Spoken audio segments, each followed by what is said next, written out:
네, 미국에서 1,000조 원대의 대규모 부양책이 의회를 통과했습니다. 이제 도널드 트럼프 대통령의 마지막 서명만 남은 상황인데요. 이 부양책을 통해 대학들도 200억 달러 규모의 지원을 받을 수 있을 것으로 예상되고 있습니다. 오늘 자세한 내용 최희영 기자와 알아보겠습니다. 자, 최 기자, 미국 대학들에게도 아마 조금은 숨통이 트이는 소식이 아닐까 싶은데요. 이 정부가 대학에 200억 달러를 투입하기로 했다고요. 네, 맞습니다. 대학들이 이제 코로나로 인해서 경제적 어려움을 호소해 왔잖아요. 대학 신입생 등록률은 전체적으로 13% 이상 감소했고요. 커뮤니티 칼리지 등록률은 22% 이상 감소했습니다.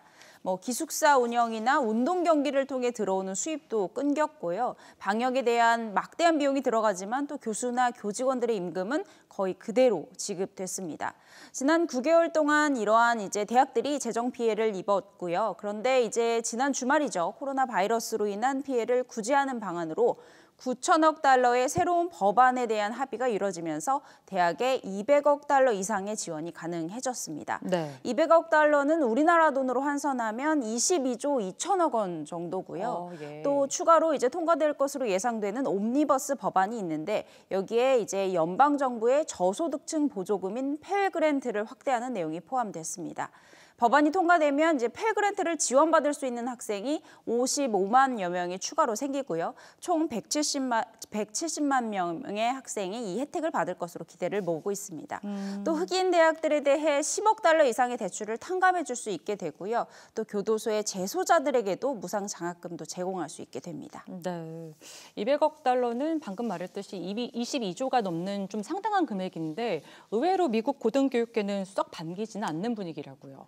네, 미국 이제 고등교육계는 이번 지원 규모, 이 200억 달러죠. 이 금액이 좀 턱없이 부족한 규모다 이런 입장을 내놨습니다.